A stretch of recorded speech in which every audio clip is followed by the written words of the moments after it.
네, 95번째 행인호텔에 오신 것을 환영합니다. 제목 한번 읽어볼까요? 시작. 우리는 왜 사랑하는 사람과 되었습니까?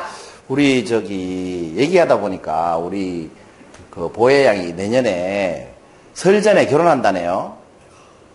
그런데 주제가 왜 사랑하는 사람과 헤어지는가 이런 주제를 해서 죄송할 게 아니고 오래오래 행복하게 사는 방법을 배운다 이렇게 생각하시면 될 것 같아요. 그렇죠? 우리는 언제나 사랑하는 사람하고 헤어지잖아요. 친한 사람하고 헤어지고. 왜 사랑하는 사람과 헤어질까 이런 고민을 해봤어요. 남녀 간의 관계 중심으로 이해하셔도 될 것 같아요. 남자끼리 사랑한다는 건 좀 어색하니까 그죠? 뭐 그런 걸 염두에 두고 하진 않았습니다만 그렇게 이해하시고 들으셔도 될 것 같아요. 처음 만난 사람을 뭐라고 합니까? 초면이라고 합니까? 처음 만난 것을 한자로 초면이라고 하지 않습니까? 처음 만난 사람은 우리가 모르는 사람이라고 하죠. 처음 만난 사람은 모르는 사람이잖아요.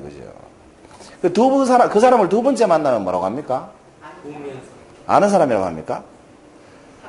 두 번째 보면 보통 우리가 만나면 이렇게 얘기하잖아요. 어디서 본 것 같은데, 어디서 봤죠? 뭐 이런 식으로 얘기하지 않습니까? 두 번째 볼 때. 알 것 같은 사람이죠. 두 번째 본 사람은 알 것 같기도 하고, 모를 것 같기도 하고, 만난 것 같기도 하고, 안 만난 것 같기도 하고 그래요. 세 번째 보면 뭐라고 해요? 아, 저 사람 내가 아는 사람인데 이렇게 얘기하죠. 저 사람 내가 아는 사람인데.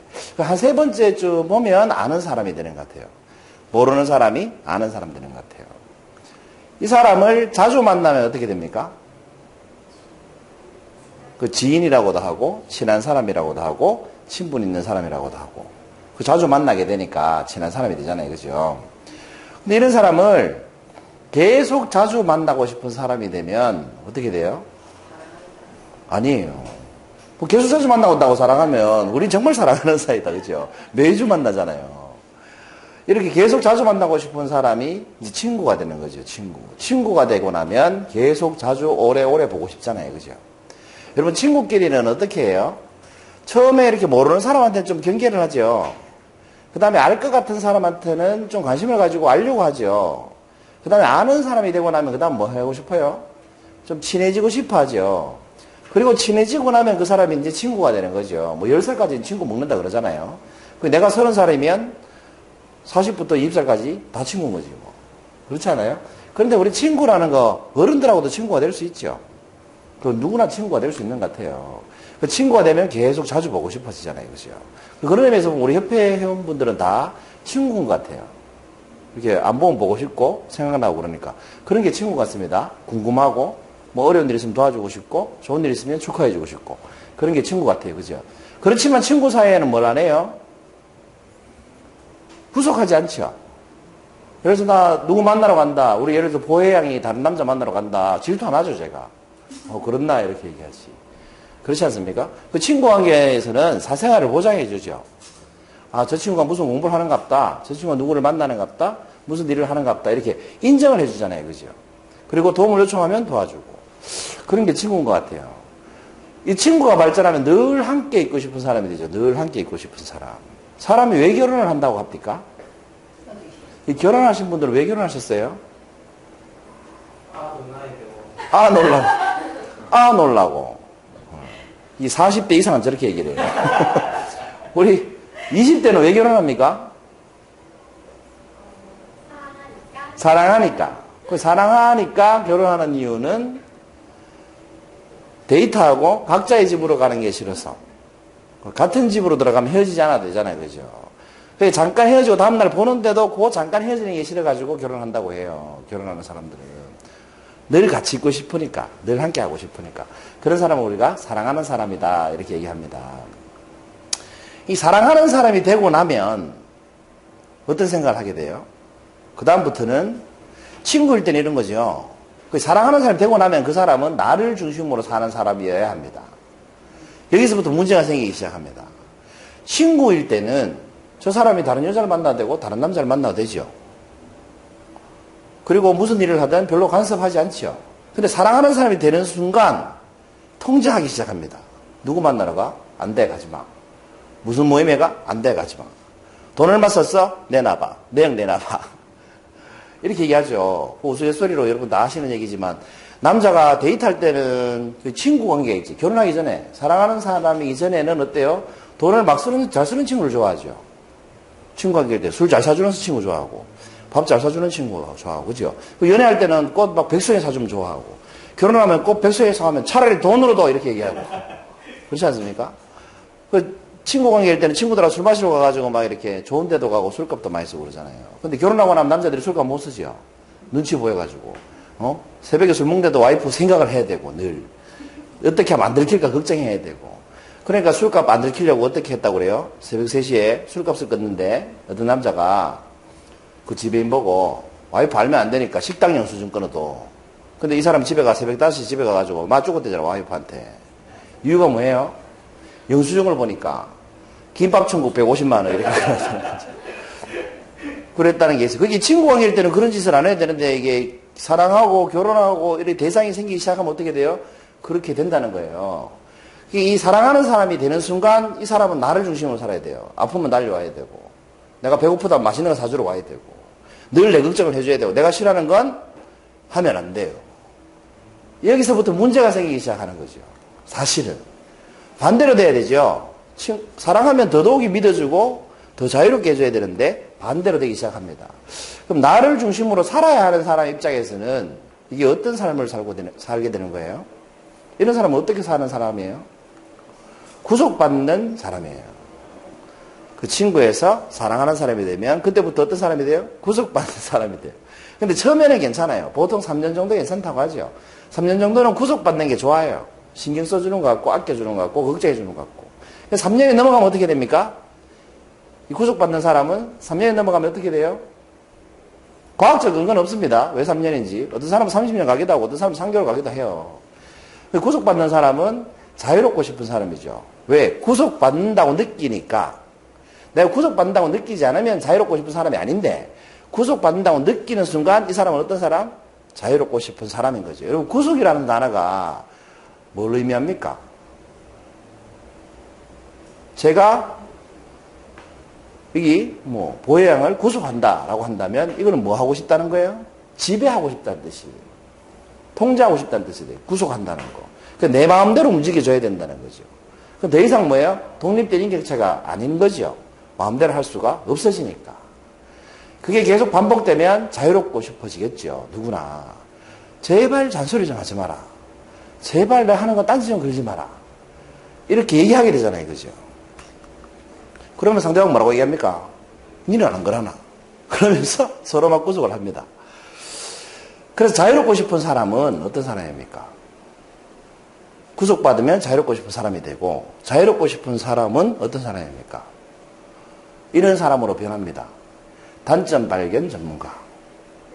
사람이 자유롭기 시작하잖아요. 그럼 상대방의 자유롭고 싶어지기 시작하잖아요. 그럼 상대방의 단점을 찾기 시작합니다. 저는 연애할 때는 안 그렇더니만 저는 쉬는 때는 안 저러더니만 결혼하기 전에 안 그러더니만 아이고 저런 사람인지 몰랐네. 저렇게 집을 한 사람인지 몰랐네. 저렇게 안 씻는 사람인지 몰랐네. 저렇게 맨날 술 좋아하고 놀러 다니는 사람인지 몰랐네. 연애할 때는 어때요? 술 잘 먹고 잘 놀고 분위기 잘 띄운다고 좋아했던 사람이 사랑하는 사람이 되고 나면 쓸데없이 돈 쓰는 사람, 밤늦게까지 돌아다니는 사람, 이런 사람으로 바뀐다는 거죠. 그래서 단점을 막 꼭꼭 집어내기 시작해요. 그러면서 나중에 이제 헤어지게 되죠. 뭐라고 하면서 헤어집니까? 성격이 안 맞아서 못 살겠다. 근데 저런 사람인지 몰랐습니다. 하면서 단점을 막 끌어모아가지고 그 단점 때문에 헤어지겠다고 말하죠. 그런데 그 단점이 사실은 단점이 아니었죠. 그 단점 때문에 사랑했을 수도 있잖아요. 그죠? 그 단점 때문에 멋있다고 생각했고 예쁘다고 생각했는데 살아보니까 단점 때문에 헤어지고 싶다라고 얘기합니다. 그렇다면 단점 때문에 과연 헤어지는 걸까요?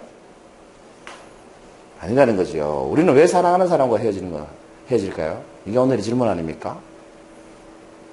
제가 볼 때는 사랑하는 방법을 몰라서 그런 것 같아요. 구속하는 것이 사랑이라고 착각하는 거죠. 친구 관계일 때 인정해 주던 그 사람의 프라이버시를 사랑하는 관계가 되면 인정해 주지 못하면서 그것이 사랑이라고 착각하는 거죠. 집착을 사랑이라고 착각하고 구속을 사랑이라고 착각하고 사실은 반대로 돼야 되지 않습니까? 더 믿어주고 더 지지해주고 더 응원해줘야 되는데 우리는 반대로 합니다. 그렇기 때문에 사랑하는 사람하고 헤어지는 거예요. 차라리 사랑하지 않으면 헤어지지 않을 것을. 그 친구는 헤어질 일이 잘 없잖아요. 그죠? 한번 싸우면 잘 안 보면 되고. 근데 사랑하는 사람은 헤어질 일이 생긴다는 거예요. 사랑했기 때문에 헤어질 일이 생긴다는 거예요. 그리고 헤어질 핑계를 상대방의 단점을 꼭꼭 꼬집어서 헤어질 핑계를 만듭니다. 그러면서 말은 이렇게 합리화하죠. 이 단점 때문에 내가 헤어질 수밖에 없다고. 그런데 여러분 사실은 그게 아니죠. 어떻습니까? 헤어지고 싶어서 단점을 찾아내는 거죠. 정말 한번 생각해 보면 헤어지고 싶어서 단점을 찾는 겁니다. 왜? 처음 사귀기 시작할 때는 단점이 눈에 보여도 좋게 해석을 합니다. 그것마저도 사랑할 자신이 있어요. 이렇게. 그런데 그렇게 살면서 더 단점이 작아졌는데도 불구하고 그걸 들춰내기 시작합니다. 단점 때문이 아니라 뭐예요? 헤어지기 위한 명분을 만들기 시작하는 겁니다. 그냥 일상에서 인간관계도 똑같아요. 저 사람을 사귀고 싶을 때는 장점만 들춰내죠. 아름다우십니다. 센스 있습니다. 뭐 이런 얘기만 하죠. 근데 싫어지잖아요? 그럼 싫어지는 핑계만 계속 만들어내죠. 약속도 안 지키고, 게으르고, 어쩌고 저쩌고 이러면서. 그래서 사랑하는 방법을 몰라서 그렇습니다. 인간은, 읽어볼까요? 시작.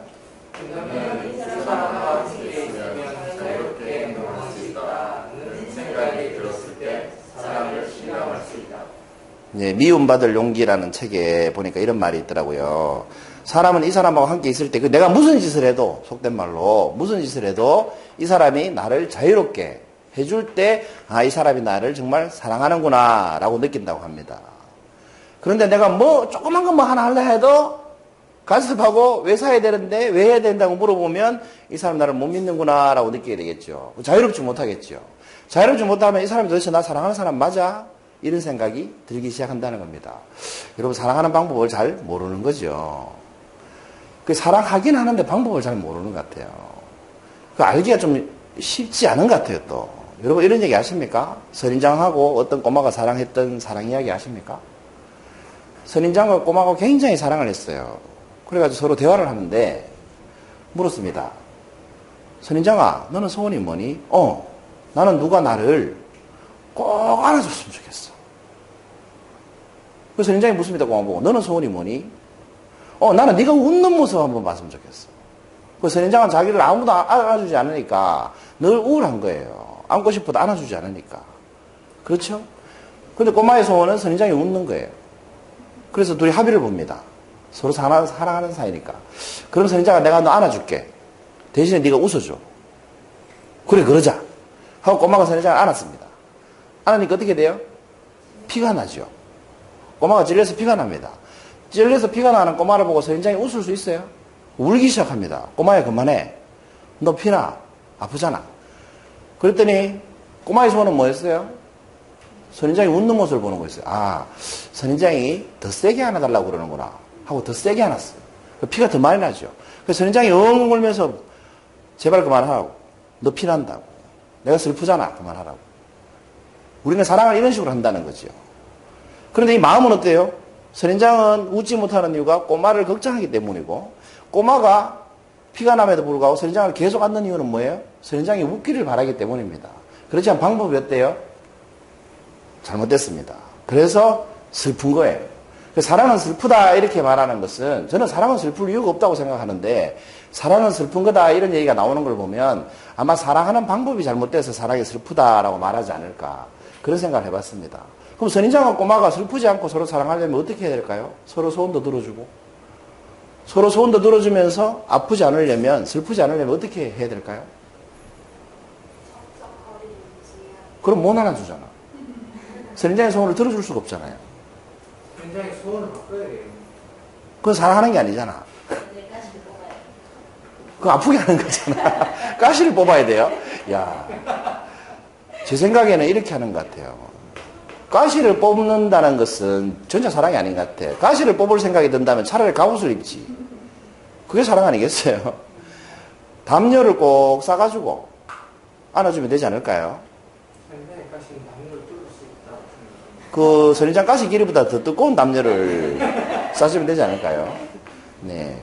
이 딴지 걸리는 분위기로 가면 곤란하니까 이거 편집하도록 하겠습니다. 아무튼 방법을 찾으면 선인장을 안아주고 선인장은 웃고 꼬마도 웃는 모습을 볼 수 있지 않을까 싶어요. 그런데 방법을 모르면 아프고 힘들고 슬프고 눈물 나고 그렇게 되는 것 같아요. 사랑은 방법이 참 중요한 것 같습니다. 방법을 몰라서 사랑하는 사람을 떠나보낸 경우가 너무나 많은 것 같아요.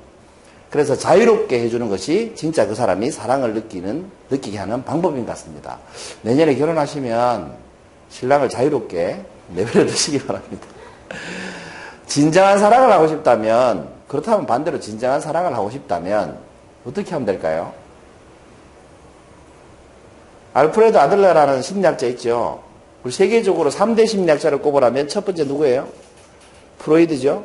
두 번째가 뭡니까? 프로이드의 제자? 융이죠. 그 다음에 한 명이 아들러라는 사람이에요. 아들러는 프로이드 심리학과 반대로 가는데 아무튼 아들러라는 사람이 있죠. 그 사람이 이런 말을 했더라고요. 인생의 거짓말.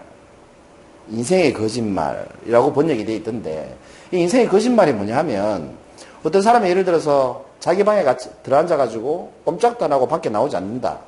이런 사람 있죠. 아니면 어떤 사람이 누군가를 만나면 뭐 얼굴이 뻘개져가지고 그 뻘개지는 것 때문에 사람 만나지를 못한다. 뭐 이런 얘기를 하잖아요. 근데 알고 보면 이 사람이 방에 갇혀서 폐쇄 공포증이 있어서, 아니 광장 공포증인가? 광장 공포증이 있어서 밖에 못 나오는 것이 아니라 관심받기 위해서 스스로 그렇게 하는 행동이라는 거죠. 마치 아이들이 사고 치면 엄마가 관심 가져주는 것처럼. 그러면서 사고 치는 아이는 이렇게 얘기하죠. 관심 가져달라고 하는 행동이라고 말하지 않죠. 엄마가 나한테 뭐 관심 많으니까 그런 거지. 내가 환경이 그럴 수밖에 없으니까 그런 거지. 이렇게 얘기를 한다는 겁니다. 돈이 없어서 그런 거지. 그러니까 이 인생의 거짓말을 하는 사람들의 공통점은 늘 남 탓을 한다는 겁니다. 네 때문에 내가 힘들고, 네가 잘 안 해주니까 내가 힘들고, 응? 네가 나한테 못 믿을 짓을 하니까 내가 못 믿는 거지. 내가 못 믿는 게 아니고 네가 못 믿을 짓을 하는 거잖아. 이런 식으로 얘기한다는 거죠. 사실은 뭡니까? 내가 불안해서 하는 말이라는 거죠. 당신이 나한테 사랑해주지 않을까봐, 애정이 식을까봐, 응? 나를 멀리할까봐. 이렇게 말하면 되는데 솔직하게 반대로 말한다는 거예요. 그게 인생의 거짓말이라는 겁니다. 그래서 사랑하는 사람한테는 사랑한다는 말을 자주 하는 게 좋을 것 같아요.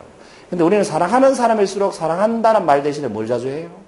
잔소리를 자주 해요. 술 좀 그만 처먹고 댕겨라. 밥 좀 제때 먹고 댕겨라. 그렇지 않습니까? 이왕이면 그 마음을 그대로 얘기하면 되는데 반대로 얘기한다는 거예요. 그래서 인생의 거짓말을 하지 않으면 진짜 사랑하기가 더 쉽지 않을까 싶습니다. 오늘 주제가 뭐였죠? 우리는 왜 사랑하는 사람과 헤어지는가? 이유가 뭐겠다? 방법을 잘 몰라서 그런 것 같다. 진짜 사랑을 하려면 인생의 거짓말을 하지 말고 진짜 내 마음을 있는 그대로 전달할 수 있으면 좋겠습니다. 비단 사람 관계만 아니더라도 인생의 거짓말을 하지 맙시다. 그런 진정한 사랑을 할 수 있지 않을까. 그런 생각을 해봤습니다. 95번째 항해 노트입니다. 감사합니다.